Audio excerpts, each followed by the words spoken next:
Welcome to an episode of Into the Lab podcast, where sports analysts and experts dissect the latest news from the NBA and NFL, giving you a unique view on some of the hottest topics around your favorite teams. From the fresh field smells of the NFL to the hardwood courts of the NBA, and possibly your comfy couch for your fantasy football team. Let's see what kind of news the lab is working with today.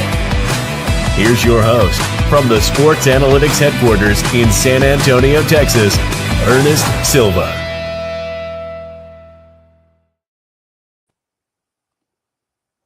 Welcome, everybody, to iTL Picks, a season finale of all sorts. I am your host, Ernest Docky Silva. It's been 2 weeks. It's been too long. On your screen, some Ascended Heroes. We're going to rip those while we're live today. And I am joined by the inevitable Chris Connor with the Last Call podcast. What's going on, Chris? Not much. We finally have gotten to the big game. It took us a while. We had playoffs. We had, the West basically beat itself up. The Patriots are the underdog, but we are now here with Super Bowl, and yeah, we're one step after this. There's no more football, so I'm like happy and sad at the same time. I get it. It's bittersweet. It's bittersweet. The season 8 finale of ITL Picks came quick. I will tell you that. It doesn't feel like 31 episodes. It definitely feels like we just started the season, but I am so excited to be going through Super Bowl odds. We have a lot to go over today. I thought it was going to be a pretty quick episode with just one game on the docket, but we have NBA trade deadline news. We have some Hall of Fame breaking news for the NFL, and then not to mention our favorite prop bets of Super Bowl and to win you your final betting money bet odds before we do March Madness. We are going to go over Super Bowl 60. So excited to get things rolling. What is up, Chad? What is up? I know you're here. Go Hawks is what Chad says. Welcome to everybody. Guys, share tonight's stream, like, comment. We appreciate you guys. The more engagement, the more you help the algorithm. But first off and foremost, we are going to start exactly where we want to, which, as you guys know, is news around the league. Let's start off our first segment tonight with news around the league, sponsored by Alamo City Automotive. Get your vehicle needs taken care of with Alamo City Automotive. Talk to Rudy Fazen team on the east side of San Antonio. They can take care of anything for you. Mention ITL or Docky or just Into the Lab podcast. Get a discount today. All right, here we go. Let's start things off. First off, I think it's important we go breaking news first. NFL Hall of Fame announcement is out, Chris Connor. The inductees are in. We were talking about it before. Adam Vinatieri, kicker for the Patriots and Colts, gets in. Larry Fitzgerald, a big wide receiver name everybody knows, first-year Fitz, is going to be getting in. Drew Brees getting the nod as well, quarterback for the Chargers and Saints, for those that know him most with the Saints. Who else there? Oh, yeah, Luke Kuechly, the controversial pick we're going to talk about. And then Roger Craig, for those unfamiliar, running back for the Niners, Raiders, and Vikings. Of the five, Chris Connor, who is the most surprising to you? Kuechly. And look, I am a fan of his. I watched him grow up in Boston College. This is a guy who, everybody joked he's Clark Kent till he turns into Superman. And look, when he played, he was fantastic. It was just, you sort of look and it's like, well, he only played, eight or 9 years? 8 seasons. Eight full seasons. Yeah. He wasn't a sack guy. There wasn't a lot of, it's just, I mean, look, I thought he'd be on those guys who were like, he retired too much, too early, and I get it. Concussions basically took its toll on him, but look, if I get it, if you were putting Terrell Davis in the Hall of Fame, then I could understand the Luke Kuechly. I was surprised. I thought it'd take him at least a couple more years because people were looking, go, well, these guys have more years and more accomplishments.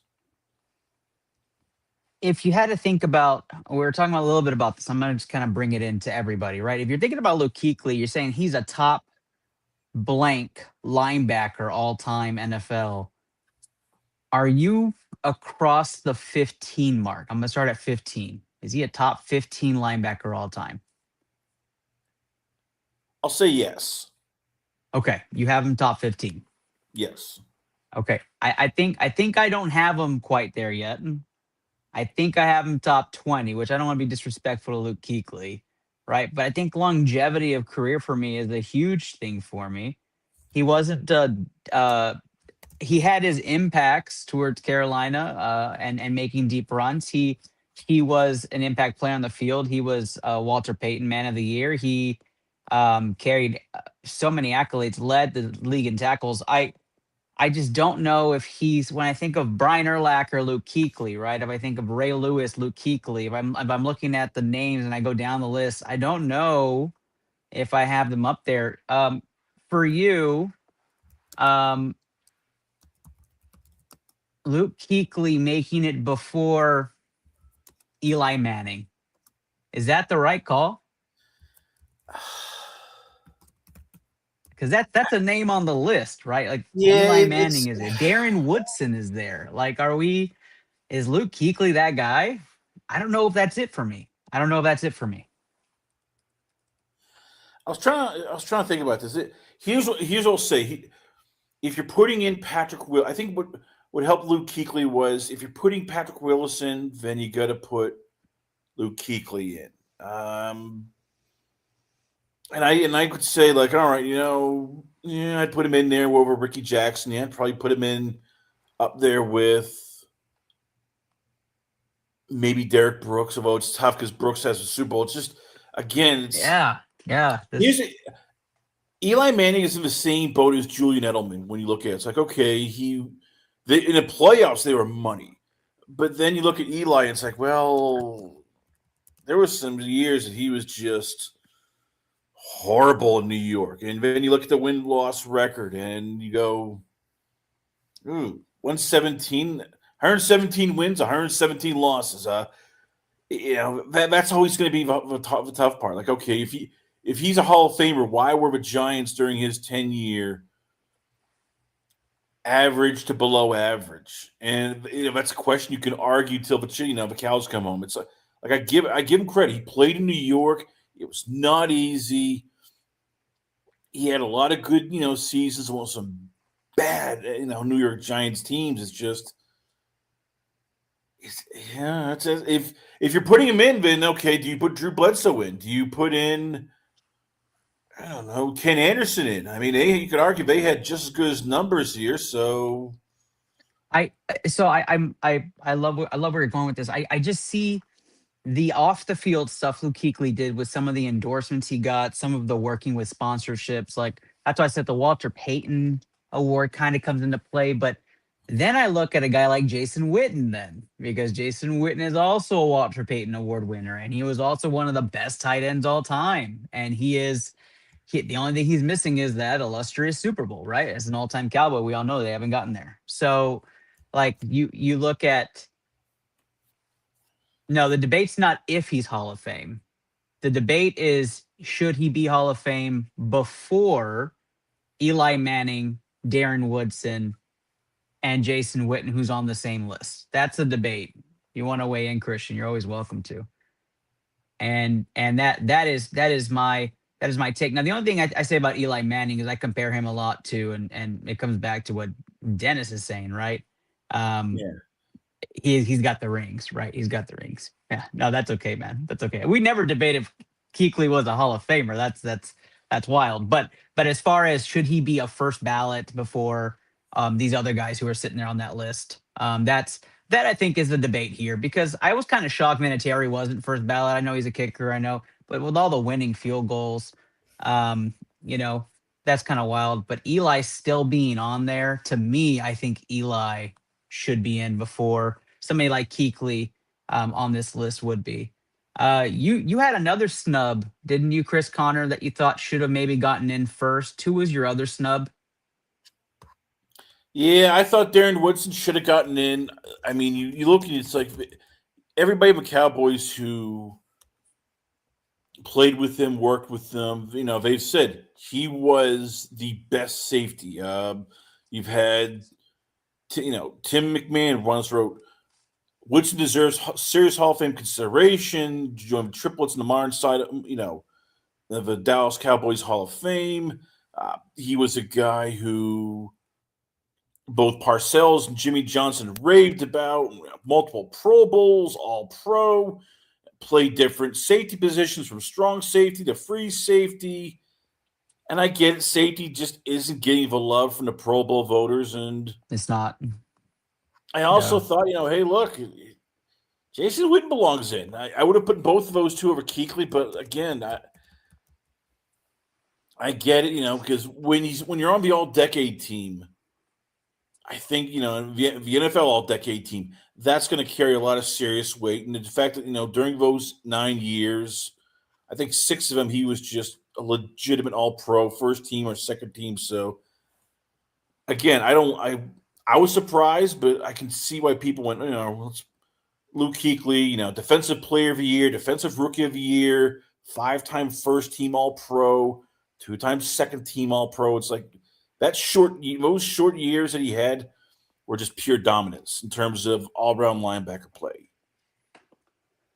Yeah, I love this. I love this from Christian too to back up what you're saying. Right, I love the Hall of Very Good thing. Right, you need a Hall of Very Good players, and just have them all kind of sitting there as like the field Hall of Fame of who was next up and who was not as great as being Hall of Fame. I get asked this question a lot in different shows, and I'm surprised it hasn't come up in the comments yet for some of my newbies. But what determines my Hall of Fame candidate? It always comes up to me is if I can make a highlight reel on the field, off the field of your career, making an impact to the Shield, you're a Hall of Famer. That's why I say Eli Manning for me is a Hall of Famer. If somebody asked me, I could make a highlight reel of his playoff runs. He's a Hall of Famer to me. Same even with players like Luke Kuechly. I mean, just impact player all the way around. I think he is a Hall of Famer, no doubt. But just some great players on the list. There's always gonna be great players. Last 30-second take, Chris Connor on the Hall of Fame candidates getting in. Anything else you want to highlight before we move on to some basketball? Yeah, I'm glad Roger Craig and both Adam Vinatieri got it. Adam Vinatieri, you can argue, is the best kicker in the history of football. Why he didn't get in last year still boggles my mind, but they made it right. Same. Craig, for anybody over the age of 35, if you saw him when he was with the 49ers, like, yeah, it was Rice. Yes, it was Montana, but man, he was one of those guys where when they decided to give him the ball, he would just run over people. I mean, 310 carries, 1,500 yards, 9 touchdowns, caught the ball 76 times for 534 yards, a touchdown. Like he was a bigger, stronger version of McCaffrey. So I'm glad he finally got in because I think he was one of those guys we overlooked because he wasn't the bell cow, but he was an integral part of the San Francisco 49ers and their dominance. Completely agree. Guys, if you liked anybody else on that Hall of Fame inductee list, anybody who is a finalist did not get in, comment it now. We're switching over to basketball, guys. The NBA trade deadline was absolutely wild. Let me tell you guys what our favorite 6 topics coming from the trade deadline is, and no surprise, no Rockets or Heat news. They didn't do shit.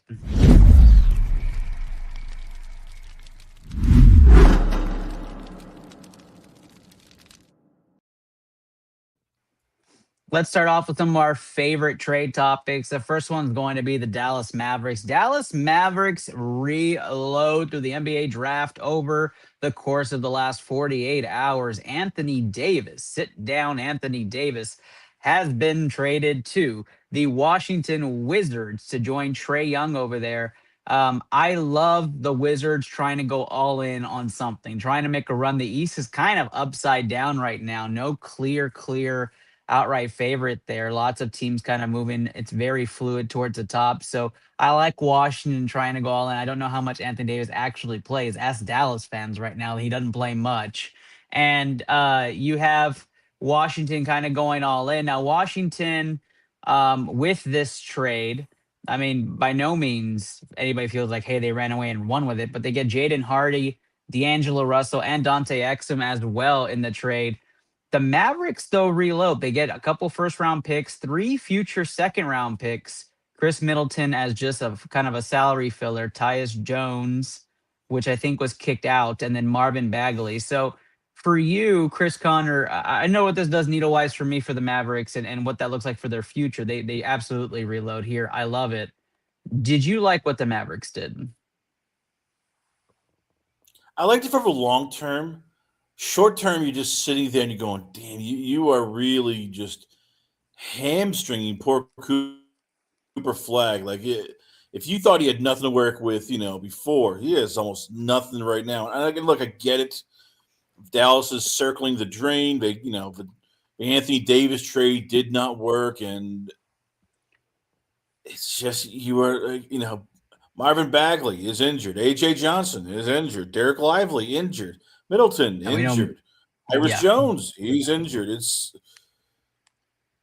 Again, it's just you're looking going. PJ Washington, Brandon Williams. So as you said, it's Clay Thompson, is Cooper Flag, and I just worry that eventually you're going to beat Cooper Flag down to the point where he's going to look and go, I need to get the hell out of this place. I did not sign up to be on just a horrible franchise.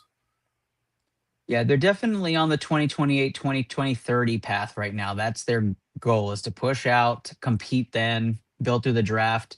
They don't control some of their capital. That does rest with other teams. You'll see Dallas's picks kind of moving off, which is going to hurt them, kind of similar to what happened with Brooklyn. But you have now the Maverick. Cooper Flag's great. We got to interview him here on ITL. We got to talk with Cooper Flag directly. He was phenomenal. We talked with Liam McNeely as well, two great individuals who are now in the pros.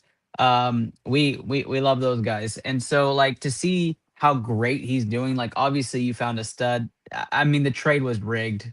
Lucas should have never been a Laker, but we're here now, and so now you have this perennial All Star, but and I don't want to compare him to LeBron James. It's not where I'm going with this. But if you look at the way the Cavs were structured and how they rebuilt the first 4 years of LeBron's tenure with the Cavs, you can see it's kind of the same thing. Let's build through the draft. Let's get assets that fit, get pieces, and then start putting stars on the team to help them compete. We all know LeBron ended up leaving at one point and then coming back, right, with his Miami stint. But Cooper Flag, every bit as advertised as he came out. We see him in there. His game has translated. I was not a huge believer, as some of the other people were. I thought he was going to take him some time to transition, but he looks great. Okay, name drop. Yeah. I don't mean to put the LeBron comparison there at all. But I mean, Kyrie is there still, right? If you want to make some comparisons, Kyrie is still there. And so I mean, who knows how long, but it is going to be interesting. Now, some names that are still out on the horizon that people are still looking out for. Cam Johnson was released by the Brooklyn Nets. He is a free agent. He will go somewhere to a contender. Chris Paul will probably be a buyout in Toronto, another guard that's going to be coveted who needs a guard position, as well as Kyrie. Kyrie is a future possible buyout as he gets healthy. I don't know if Kyrie is going to stay long term. I know Mavs fans do, but I don't know if that's a long term solution there in Dallas.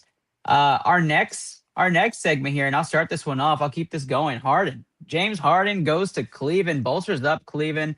Donovan Mitchell, James Harden, the future in Cleveland is what they're asking for, at least for the next 2-3 years as they try to compete for a championship. Let's start there. The rumor is that Harden and Mitchell want LeBron to play their last season all together in Cleveland next season. That's their big their big push is that LeBron would join them and have a big three there to end his career. I think it ideally a lot of ball. I mean, not enough ball, too many ball handlers in Cleveland. That's going to be very interesting. Obviously, I don't think LeBron's the impact player like he was, several years ago. But going back home would be wonderful. We'll have to see if that's even a thing for Cleveland. I don't even know if Donovan Mitchell's on this team long term for that to even happen. We know the rumors of him wanting to go Miami are a huge thing. So we'll have to see what Cleveland does as James Harden joins that team. And the run is the big two there with the rest of that team. We all know about their wonderful players like Evan Mobley and how strong that team can be and how deep that team is. So we'll see if Cleveland can put a run together for this season. And then Jared McCain going to OKC is absolutely just a steal. I don't know how we keep giving OKC more and more valuable young assets to continue that run. OKC, completely agree, Chad. Completely agree. He keeps going to franchises that ruin his potential and don't bring it out. I mean, he seen him drop 45 and they win by 5.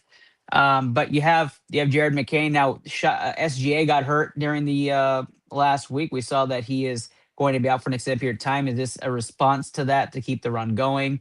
We'll have to see how much that injury is going to affect OKC. But Jared McCain slips right in coming into the rotation. Very deep team OKC is. It's going to be interesting to see how McCain translates. He had a role coming in Philly, but now he's going to go to a rotation spot that's going to be probably somewhere between 18 to 24 minutes. OKC now, tons and tons of talent just running through that team.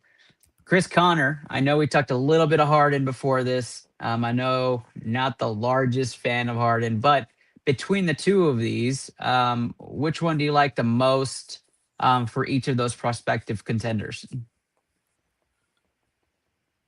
I probably liked just what the Clippers did because Harden. If you re-signed Harden, it was going to cost an arm and a leg. Yeah. And look, I think you know what he is at this point. He is, for better or for worse, just a scorer. He's not going to play a lot of defense.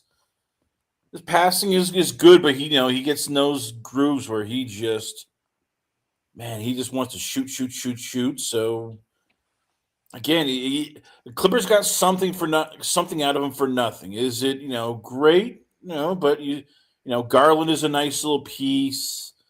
They get some draft picks. It's and look, Harden gets to move on. I mean, you could tell he was not happy. He was just all right, and he does that with almost every team. It's like, yeah, I'm happy for a while, and I'm not happy. And then, I'm happy with this new team. I love it, like Houston. Then I'm not happy. Then I love Brooklyn. Then I'm not happy. So again, he they got a future second round pick. They get Darius Garland. You are out of a contract from Harden, and maybe this resets the Clippers. Maybe they look and go, okay, look, George and Paul George and the rest of his team is not working out. We gotta look for the youth, and so look, credit to the Clippers. They moved on. People aren't going to like it, but sometimes you need to just bite the bullet and go, all right, well, we got to shake things up. And hey, they shook things up. Chris Paul is gone. Now James Harden is gone. Who knows in the offseason what they do with the rest of the team? I mean, they could try to move Paul George or even see if anybody will take, like Bradley Beal. I doubt it. Or somebody, hey, maybe there's somebody who even wants to take Kawhi Leonard. Who knows? But they tried something, so I give them credit. I mean, they got Zubac out, right? Like Zubac got to go. And so they got off that contract too, although I thought he was a great young piece. He goes to Indiana. So I think the Clippers want to build around Kawhi. Kawhi is getting up there to himself. What is Kawhi, like 34 now? He's got to be up there. Somebody can quote me on that or comment that. Maybe Yeah, he's but not that look, old. it's an old team. You have Brooks Lopez is 37. Kawhi Let me look it Leonard up. is 34 and turning Oh, look, I 35 had that next right. Yep, year. 34. And then, you got even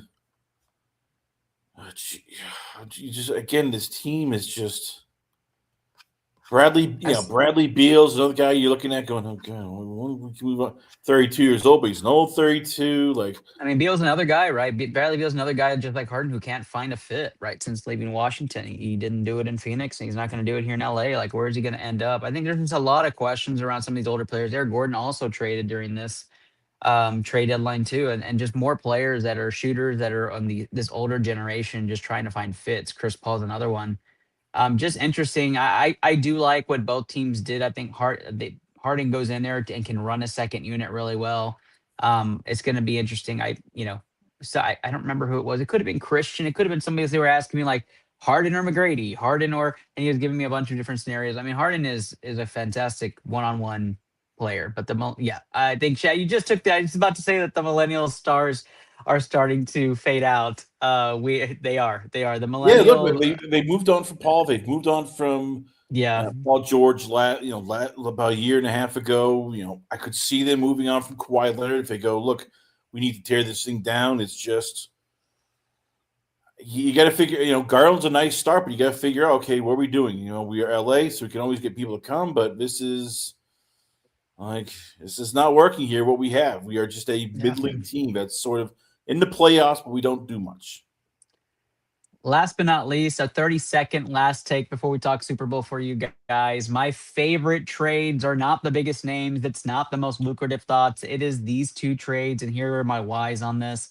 Porzingis to Golden State. I think Golden State, when they have a four that opens up and you can play Draymond with them, absolutely is the best offense under Kerr's offense. I love that trade. Porzingis stays healthy if they keep that contract and he stays long term while the whole team can get together. Love it. Jonathan Kaminga and that drama that happened between him and Steve Kerr is over. You also get that. I think that's addition by subtraction. And similar to Jordan Poole, I think it was causing a lot of issues between the players in the locker room. So you have Porzingis, you come and open that up. I love that for Golden State. You know me, I don't like to talk very nice about Golden State on this show, but I will give credit where credit is due. If Porzingis can get healthy, if this is a 2-3 year contract you can work out with some trade with some team options, I think you work that out.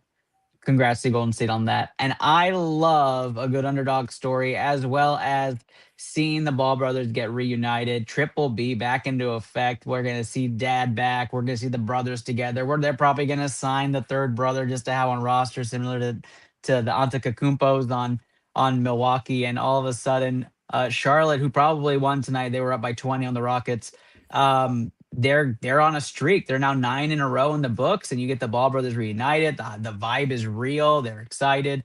Charlotte having a tremendous run right now in this season, and what a better story than to see two brothers who grow up playing together now going to be playing in the NBA together on the same team. Just I love those two things. I don't know if you want to add anything to those, Chris. I just wanted to put the 30-second plug on my two favorite trades from the trade deadline. Yeah, my favorite trade was the Boston Celtics trading Anthony Simmons and a 2026 second-round pick to the Bulls for Vucevic. Nikola Vucevic and a 2027 Denver second-round pick, which they then put together with Cruz Boucher, traded him off to Utah. They shipped off Xavier Tillman. They shipped off Josh Minot. So what they did, hey, not only did we get a center who can stretch the floor, get some rebounds, his defense is not great, but he's still a better big man than what they have. And they now got under the luxury tax. So that's what management wanted, and good for Brad Stevens. He made it happen without having to, sell away an extra second-round pick or a first-round pick. He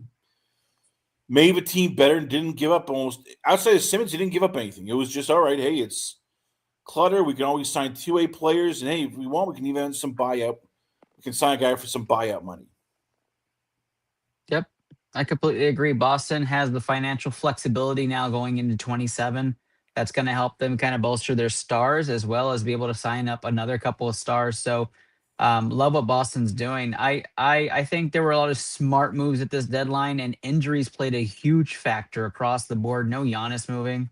That was huge. Injuries were also part of that. Rockets not making move where GM came out and said that's because of injuries. It was injury related. And Tar Eason signing long term.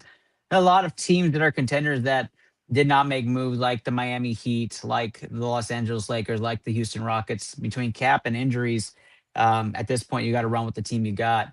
Guys, that's our Hall of Fame and basketball segments for tonight. We're gonna rip some packs while we talk Super Bowl. Stay here as we're gonna do our first Ascended Heroes live stream rip right here on ITL Picks. And for our final segment, it is all Super Bowl. Let's see what Steve the General Reisner, Patriots man himself, has in store for us as he makes a guest appearance on tonight's episode, as well as the Super Bowl introduction. Coming at you right now from our very own It's Rated Mark Guajardo. Special thanks to him for making this video. Let's roll it as it brings us into our Super Bowl segment. ITL Primetime Picks coming at you right after this intro.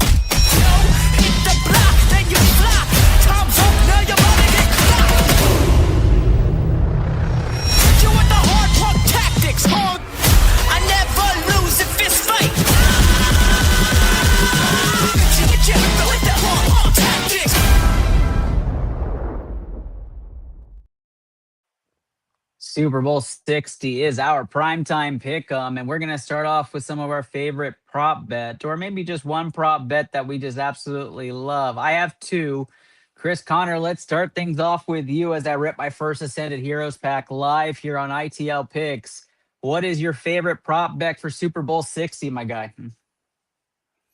All right. Well, I was looking at this and I'm like, oh, there's so many good ones here. I will go with a prop bet individual for Seattle, which is over 73.5 for Kenneth Walker of a third rushing yards. I'm taking the over. He's ran the ball pretty well. He can get to the outside. You know the Seattle's going to try to take as much pressure off of Sam Darnold as possible. So I like it. I'm going with the over. I'm going over here on my prop bets for Kenneth Walker and rushing yards. I like it. I like it. I am going to go with the over on 6.5 rushing attempts for Drake May. I think he's going to get flushed out of the pocket quite a bit against the Seattle defense. I love that bet so much that I am hammering a few units on it. I think he takes off naturally, trying to evade the pocket a couple of times. I think maybe a design sneak will happen at least 2 of the 4 quarters. So put me over the 8.5 mark. I'm going to take him over 6.5 rushing attempts. Give me one more Chris Connor on that one. That would be a plus 350, by the way. So if you want to go and get in on that money, it's good money right now. What is All your right. Well, I second am prop bet? going with it's plus 145 Ramondre Stevenson to score an anytime touchdown. They're going to score. The Patriots are going to get a touchdown somehow. They'll get close, and I think Stevenson's. They're going to trust him to pound the rock when he gets to the goal line. I think that offensive line will be able to run. Somehow they're going to get either whether it's a swing pass, whether it's just a dive. They were going to get a friggin' touchdown from Ramondre Stevenson. Book that. I love that. My second prop bet is a fun one, guys. If you have to follow my prop bet, By the it's way, going to be. Ernest, I have breaking news. It's small breaking news, but it's breaking news. Let's go. Breaking news Matt right Stafford here. will be returning in 2026. So he just won the MVP, and he said, hey, I'm doing this all over again next year. Let's go. Matt Stafford coming back. Love it. Love it. Thank you guys for the sick and nice hits in the comments. Guys, let's get some GGs in there in the comments. Love to see those hits. Burnett coming in IR. Let me tell you this, Chris Connor, you can tell me if I'm crazy. Seahawks win the Super Bowl. Sam Darnold mentions he sees ghosts on the field. I'm going to call it right now in his Super Bowl speech. Plus 1250 is that bet. Seahawks win and Sam Darnold mentions ghosts in his Super Bowl MVP speech. It's plus 1250. Do you love it or do you hate it? I love it. I do. I think if he wins, he will mention, hey, look, I conquered the ghosts, because they're going to mention that. But, all these years, as somebody said, he is the zombie quarterback. We wrote him off with the Jets. We wrote him off with Carolina. And then he comes back, has a big year in Minnesota, now has turned things around in Seattle.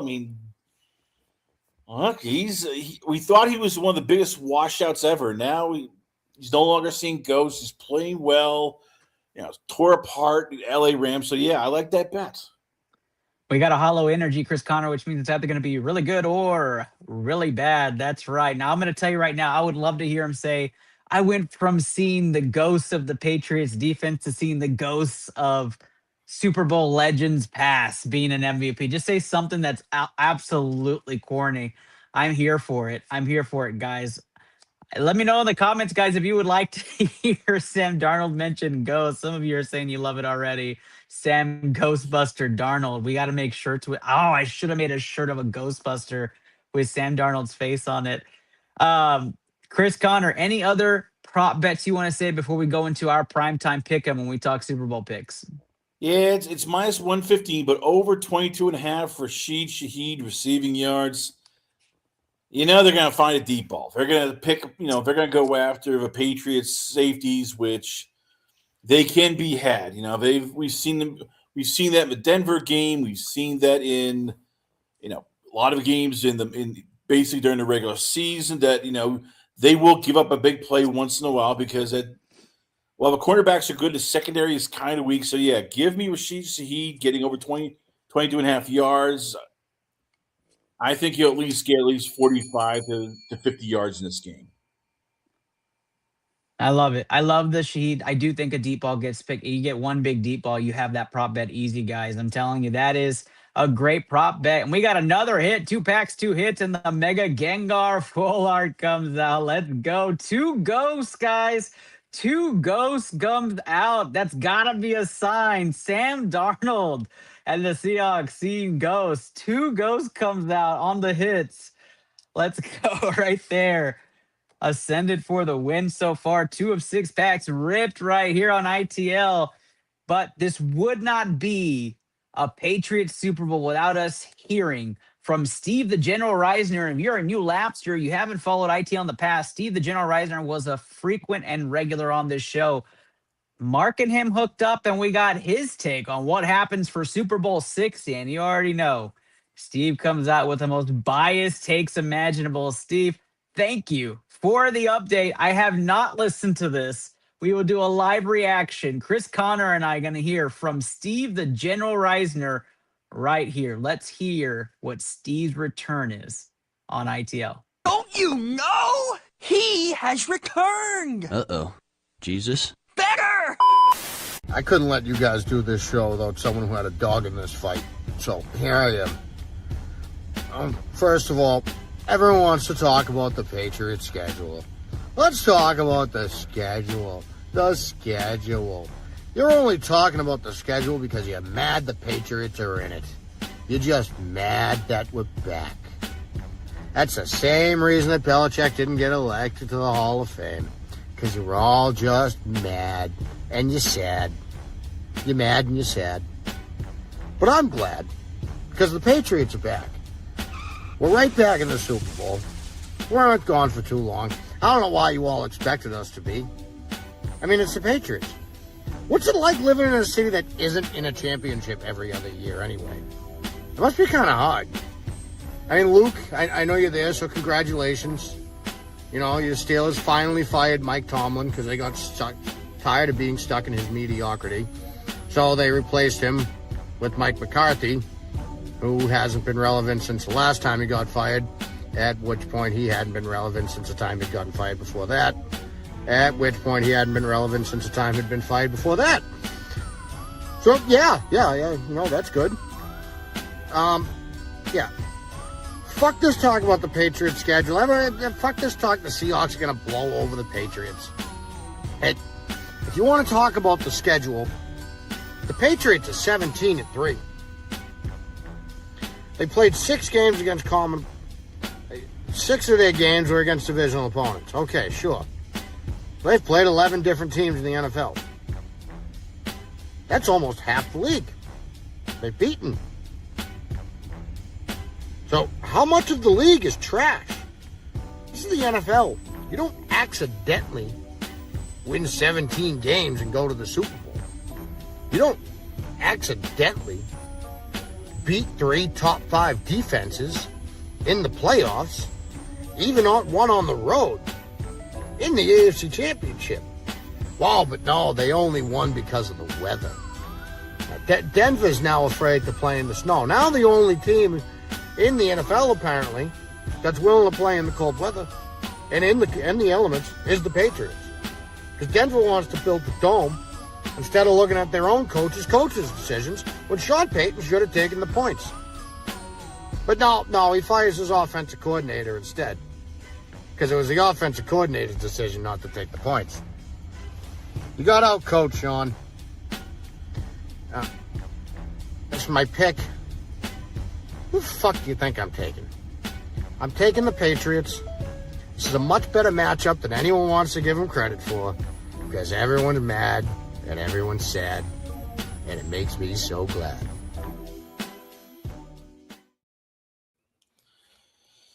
Steve Reisner. Steve the General Reisner. I gotta admit, man, one of my first ever co-hosts on ITL and a regular on this show. I miss you, man. The take is fucking wild, bro. That is probably one of the most wildest takes of the year. But it just so happens, Steve Reisner, you guys played the trash half of the NFL. I don't know what to tell you. You played the trash half of the NFL. What a comment, Chris Connor.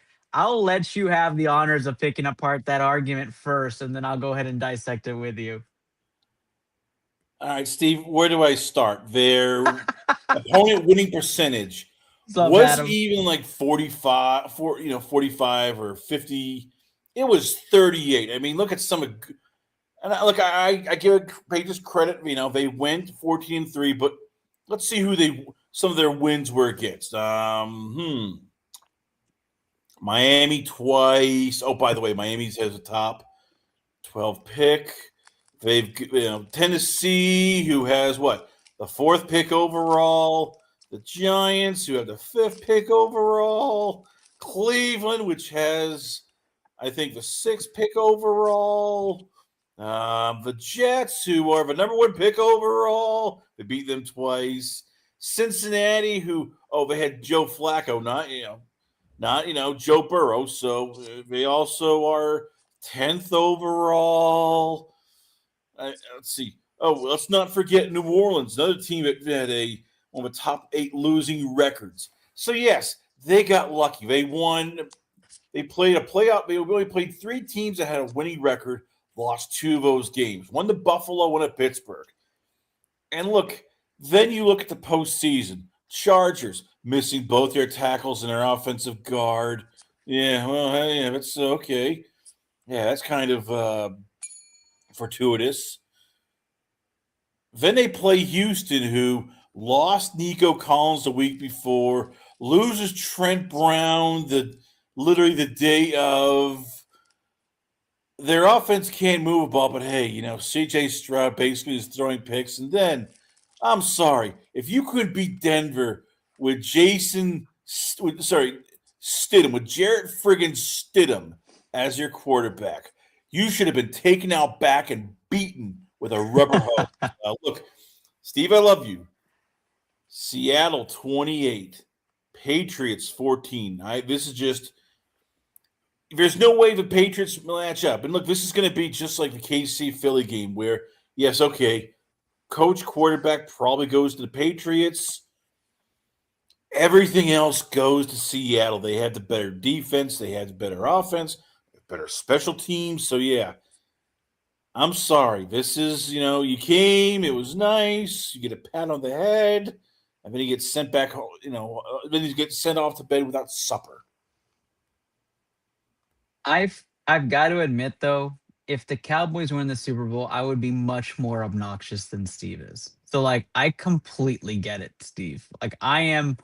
You go and you peacock the hell of the Patriots being in the Super Bowl. You should be doing it nonstop. I'm surprised you're not on the show tonight. You should be on this show. And he knows they're a fraud team. I mean, people said I appreciate Mike Vrabel probably sacrificed a couple of live goats to get all this good luck. Like Patrick Mahomes out for, out of the playoffs and out for the last, 4 or 5 games. Joe Burrow, not healthy. Lamar Jackson wasn't healthy. What else? What else happened? Miami basically threw up on themselves. Chargers got injured. Jared Stidham having to play because Bo Nix gets injured the second to last play of the game. So look, maybe even dare I say that the General Steve Reisner sacrificed a bunch of virgins. I won't accuse him of that, but if it happens, well, I would look at him because, God, this team had luck that you could look and go, you won't get that again. You should just go buy a lottery ticket. I will say this though. I will give some both sides of the coin here. Let me first say, love the takes by Steve. You have to have it, right? You have to hear both sides. I appreciate it, Steve. Thank you for being a part of the sacrifice Belichick Hall of Fame. That could have been the sacrifice right there. That's a good take, Chad.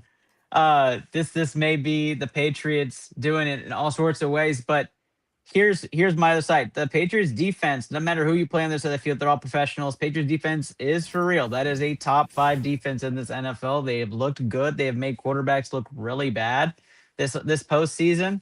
So is it just that the quarterbacks didn't have the experience of quarterback struggle? Probably, but the Patriots defense stepped up when it needed to. They beat the teams they were supposed to, and that's telling you a lot about what the Patriots defense can do and can carry. The offense has sputtered. You got to hope Drake May finds that next level, finds that next gear. That's what you need to win in the playoffs is going to be high level IQ quarterback play. Can Drake May have one of those Drake May games that he had during the regular season where he carried a team? Can Stephon Diggs, can the real Stephon Diggs step up and not fall under pressure in the Super Bowl and show up for this team? The Seahawks are probably one of the most complete and deepest roster teams in the playoffs. We said that before coming in. We've had a wonderful run here on ITL. If Luke was on here, and I know we all are kind of surprised he wasn't, but if Luke was on here, he'd be taking Seahawks 4.5. I know that already. I am going to give my pick now. Here we go. The Seahawks, that defense is just all NFL. And that program and the potential they have against the New England Patriots, totally through the roof. Give me the Seahawks to win this game. I don't think it's a blowout. I don't think it's a 25-point blowout. I don't think it's, even a 2-score blowout. I think this is a 1-score game going into the fourth because the NFL is going to script write it in. The referees are going to be on this board. They got to keep this game close because nobody wants to see the blowout. Nobody wants to say that the Patriots didn't belong there. I'm going to give it a 1-score game going into the fourth. Seahawks win this game 27-17 in a game where, they don't throw it on the one and they're not doing crazy stuff. They actually play this game and win. You get the MVP Sam Darnold speech. You get the ghost on the field prop bet win. The Seahawks win this game. I do think coaches matter. I do think that's why Patriots stay in this game, but I think talent-wise, they're out-talented on this.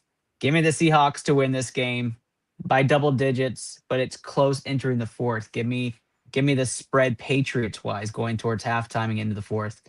And that's where my money's going to lie on this, guys. But because of our picks on this show, this is our final wave. That's right. That is a TSG guarantee Seahawks -4.5 right here on ITL Picks on Primetime Pick'em. Put those fingers in the air, wave them like you just don't care. That's a TSG guarantee.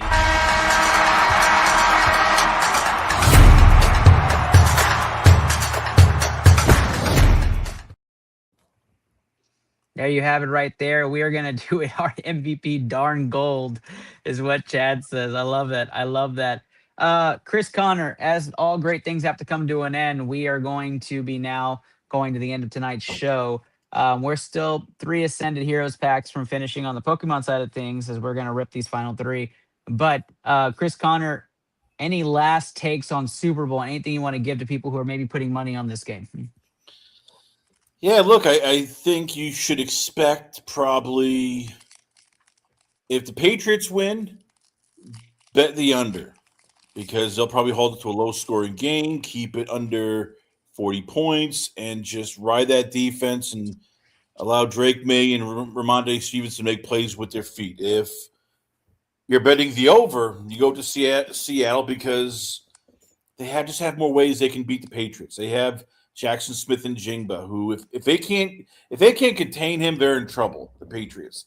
They have Kenneth Walker III. They have Cooper Kupp.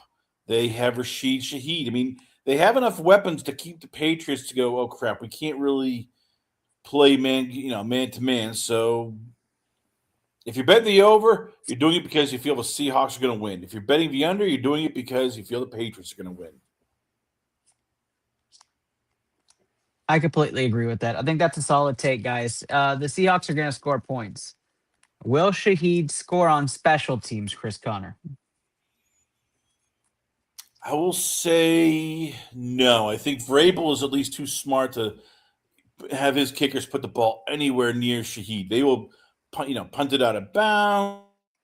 They will, kick it to the other person. They'll do anything to make sure that Shaheed has not beaten them. I agree with that. I will say I think we see one fake punt. So I think fake punt is at 1.5. I don't think we see two fakes on special teams. I think we get one fake. I don't think there's a fake field goal. I don't think there's anything else crazy. Do one fake. So if it's 1.5, I would take the under. I would bet the plus 1.5, or take the under on that. If it's going to be a half, which is there going to be one fake? I would take the fake play all day. Doesn't matter what it is. That's plus money for me. I think there is going to be a fake in the Super Bowl. Special teams are too good on both sides, especially if it's one-sided. And we have a hollow energy on pack number 5. That means it's going to be really good or really bad. That's right. For those who follow along, ITL cost does start in 1 week. A little bit over a week. The 16th. The 16th is when we're starting. We have a massive hill. We're going to announce that tomorrow and show you guys what that hill looks like. Get your money ready. We are going to rip some packs. 24-17 Hawks. A lot of Seahawks love. Haven't seen a Patriots homer except for Steve Reisner. Guys, that is tonight's episode. Chris Connor, tell the people where they can find your content and what you have coming up.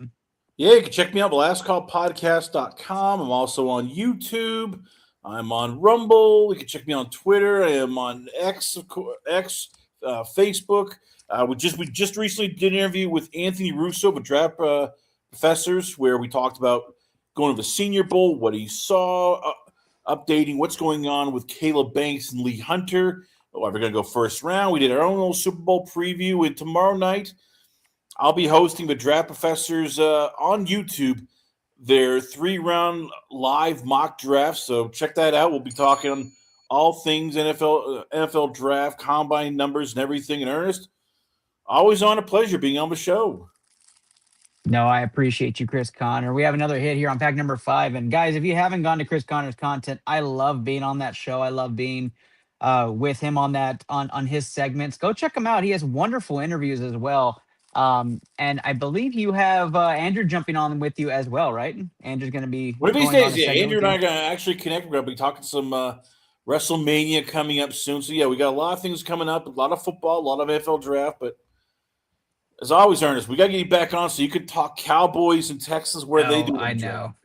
And I got to cry. Now, for some of you who don't know this, I do frequent on Chris Connor's show, Boomtown, a couple other shows as well with MTMV, but ITL Pick season is over. This is the final ITL Pick show. We are excited to go into season 9. The studio is getting a revamp, a remodel. We're excited for that. But I will tell you this. We will be having ITL picks in the offseason for March Madness. We'll do our regular tournament bracket March Madness segment on here. We'll do a full feature on it. We will be back on ITL picks in April for the NFL draft. We will be back for the NBA playoffs and the NBA draft in June and July. So we will have some episodes in between, but ITL Poking Protocol is the main squeeze through the offseason. And we'll be having some wonderful King of the Hill as well as some pool boxes for you guys. And we do cry all season. But hopefully we're not crying next season. We get back into action with fantasy football and college football in August. Guys, that's tonight's episode. I am the host, Ernest Docky Silva. We're going to rip this final pack and feature it. Chris Connor, stay with me as we hit this God pack right here in front of everybody and their witnesses. We have had a ton of hits tonight, though. I think we've had 5 packs and 5 hits. I think we've had an EX at least in every single one of these packs. Let's see if we can go 6 for 6. Guys, give us fire emojis, something in the chat to give us luck to end this one off tonight. Yeah, Wesley. Cowboys fans do cry. We haven't won, man. We're due one. Cowboys did get the Rio de Janeiro game. We did see that. Who are they playing in Brazil? Do we know that? Do we know who the Cowboys are playing? I know they got the Brazil game next year, but I don't know who they're playing. Don't know yet. It's probably still up. I will find out, though, in a second if you give me one. While you open the pack, I'll find out who the Cowboys let's do it. All right, guys, for those of you who don't follow King of the Hill, we have a wonderful King of the Hill segment. That is how we do our game. That's how we keep Poke Protocol alive. We feature wonderful prizes. Let me move this to the main screen. Hopefully we don't do it out of bad luck. Hopefully we didn't change anything there. But here's how King of the Hill works. We add the HP on the top. Winner is going to be taking home the Hill, and the Hill is going to be massive, guys. Tons of value on the Hill this time. We're going to feature that tomorrow. Neubat at 70 points, 70 and 80 with the total dial is 150. 150 into the pokey pad. That's 100 on the trainer, 250. 250 into the Diglett is 60, is 310. 310 into the Obstagoon is going to be 480. 480 into 120 is 600 off the rip with the Noivern. Like that art, by the way. 700 as we get the trainer and we get into our reverse hollow, which is the night stretcher. 150 points for anything reverse or hollow on trainers. That puts us up to 850 on this pack. 850 are the points. Again, highest points on a pack is what wins the Hill. We are looking for a massive hit on the back or on this last one here, second to last one. Give us something on the feature screen. Come on now. What is it? It's just a Love Ball Skitty on the second to last card. So no big art here on this pack, but maybe a full art on the back. We're hoping that we don't end on a dud, even if we do, guys. It was a wonderful run. 5 out of 6 packs would be nothing to be upset about. We finish off with a Hoopa Hollow. So the one time we feature it, we get nothing. Guys, that's tonight's episode. That's how the cookie crumbles for the night. We appreciate all of you being a part of tonight's magic and being a part of today's segment. ITL continues. Be a part of the magic here on ITL. Stay with us, guys. We like to have a lot of fun in the off season. We'll be keeping you posted. If you're not part of our community chat, join it today. Go to the description area of our page and join that community chat. We have lots on Pokemon, lots of conversation every day, as well as our sports picks tracking on there as well. That's tonight's episode. Thank you again to Chris Connor with the Last Call podcast. Thank you to all of you Lapsters out there and your support for this show. Like, share, subscribe, and comment. Everything to help the algorithm, help ITL join the ranks of the greats on live shows. Thank you guys so much. Have a great night. Peace.